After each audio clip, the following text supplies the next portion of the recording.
I urge my colleagues to stick together, yani like bees, because if any of us betraying this confidence will stand judged by future generations. I don't want to be in that category. At very great cost, I have stood the gold in return. Honestly, what you are witnesses to is a horror movie directed by a know-it-all director who is a star and the supporting cast of his own show.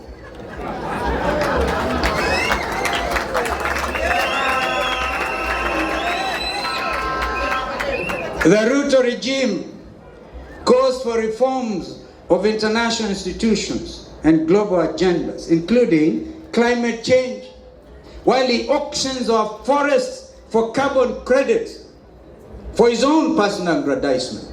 Kenyans must know this. Even our forests, our national parks are up for auction. The very oxygen we actually breathe. Most heartbreaking of all is the plight of our young people, the Gen Z generation, bold, creative, and courageous, took to the streets to demand justice, to demand jobs, to demand dignity and accountability. But their voices on June 25th, 2024 were met not with dialogue, but with bullets and intimidation. A government that silences its own children has lost the right to lead. Wazalendo wenzangu. But I stand here to tell you, we are not doomed. Kenya can rise again, and Kenya will rise again. Under a patriotic administration, and together with our partners, we shall build a nation that works for all, not for a select few. We will deliver a 24-hour economy that ensures all of us are part and parcel of growing our basket, and together we shall lower the cost of living. Costs of fuel and electricity must be lowered if we are to get these jobs back to our industry, if we are going to yet again attempt to industrialize our country. Transformational projects like the High Grand Falls Dam that will generate 700 megawatts of electricity, a Vision 2030 project under Kibaki and ourselves, must be activated, not Rutopreneured.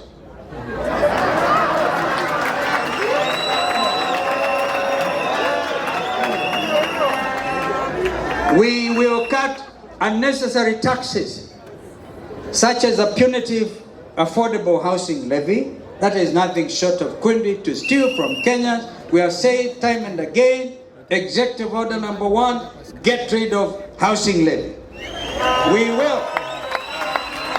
will have an affordable, relatable, and predictable policy that not only addresses our challenges but also considers the vast opportunities in manufacturing, in agriculture, in education, and in blue economy. Our economy be driven by innovation and integrity, not corruption and coercion. We will create real jobs for the youth. Every county will have a functional youth enterprise fund. Remember, youth enterprise fund swept under the carpet. Which will be transparent and theft-free. We'll establish technology hubs, create centers, and local industries to absorb young talent. Professionalism, not Rutoism, will get you a job. Wazalendo wenzangu, I promise you this. The Wiper Patriotic Front's Director of Elections will not become your next chairman of Kenya Revenue Authority. That will never.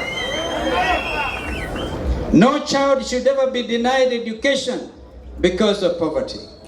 We will fund our schools adequately, value our teachers, and recognize vocational skills alongside academic qualifications. Re-education, not those fake silver-pointed degree shit, but one must once again be the bridge to opportunity. Our patriotic administration will restore dignity and meaning to our schools and our universities. We will not be a striking nation. We shall be a working, dignified nation. We will deliver affordable, quality health care for all. Medicines will be available in every hospital, and our health care workers will be respected and fairly compensated. Health will not be a privilege. It is a right, and indeed an Article 43 right of our Constitution. We will build a just, safe, and united Kenya. Police brutality, obviously, will end. In fact, I think it has ended today, because if anybody had wanted to bring goons here, it can't work.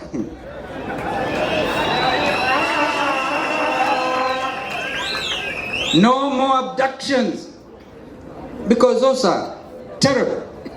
And no more fear. We'll unite Kenyans across all communities, because a divided nation indeed cannot prosper. These are not empty promises. These are concrete plans, practical, people-centered, and achievable. This is what a Kalonzo Musyoka-led administration will stand for: justice, opportunity, dignity, constitutionalism, and the rebirth of this nation.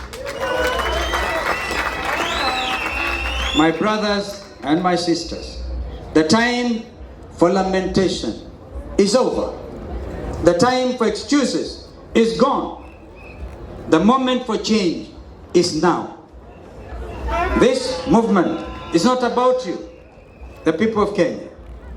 It is about your families, it's about your children, about your children's children, and the future of this nation.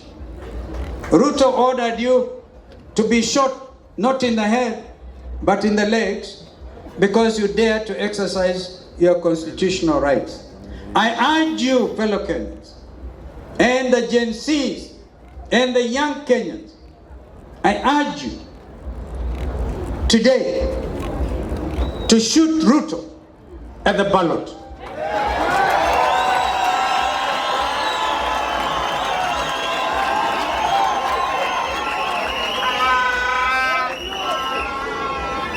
If you have not yet, I implore you to register to vote. How many of you are ready to shoot Ruto at the ballot?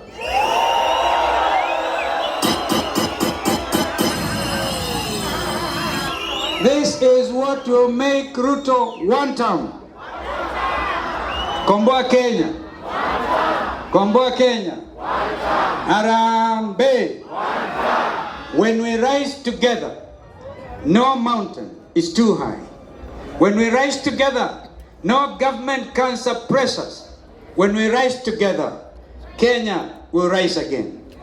Are you ready for change? Are you ready for justice? Are you ready for a better Kenya? Then let us rise up together. Wazalendo wenzangu, this is a moment. We cannot allow despair to kill our dreams, nor exceptionally corrupt and insensitive leadership to steal our future. We will build a Kenya where leadership is honest, justice is real, and opportunity, as I said, is equal. We will build a Kenya where every child is safe, even in our own living room. We will in honor and remembrance, remember Bridget Joki, who was shot by a police bullet in Kiambu, sitting by her parents' living room watching television. And she got killed, shot. So even our living rooms are not safe. I salute our farmers, our mama boggers, and our border riders. The border riders actually escorted me this morning. I thank you. The true backbone of this country.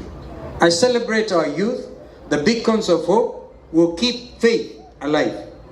From Lamu to Kiambu, from Isiolo to Bungoma, from Nairobi to Kisumu, from Wote to Turkana, from Tharaka to Kajiado, from Mombasa to Meru, and from Sugoi to Sekuru.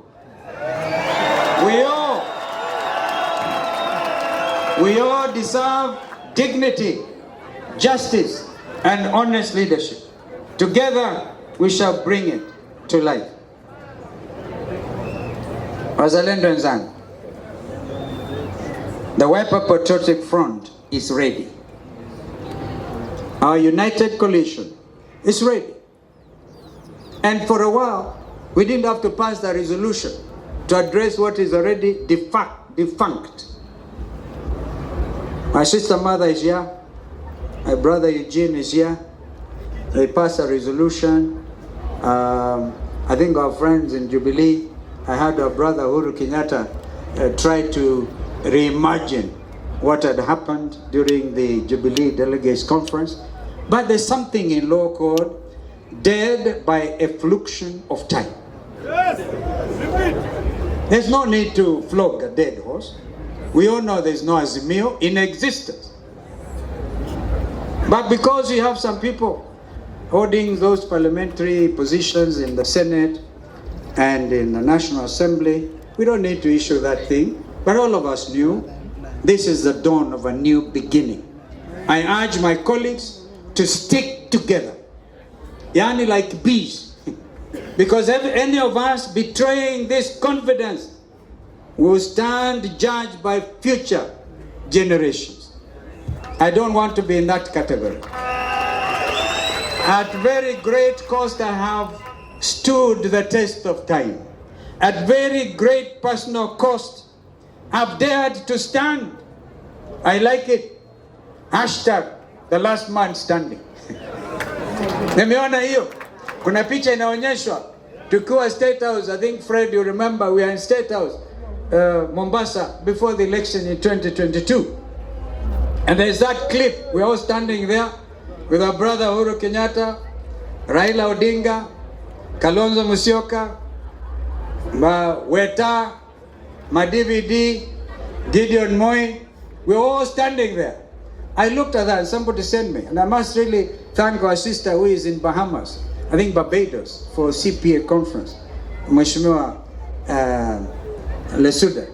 She sent me that picture and said, she drew a picture around and said, the last man standing. We're all going to stand. He's not going to be the last man. How many of you are ready to stand with the last man standing?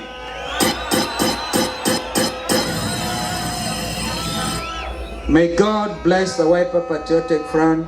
Thank you so much for putting the confidence in me. You know we always work as a team. We consult. Even when we decided, and I remember it was Dr. Makali Molu who came up with the andage, Kuva driver, Kuva Makanga, when there was a motion of impeachment. We said, if you must impeach Rigathi Gachagua, impeach William Ruto kwanza. I think they have since realized the folly of those actions. Actions have consequences. And those consequences are bringing the new dawn. We thank William Ruto for impeaching Rigathi Gachagua, so that together we are going to liberate even William Ruto himself from this type of problem.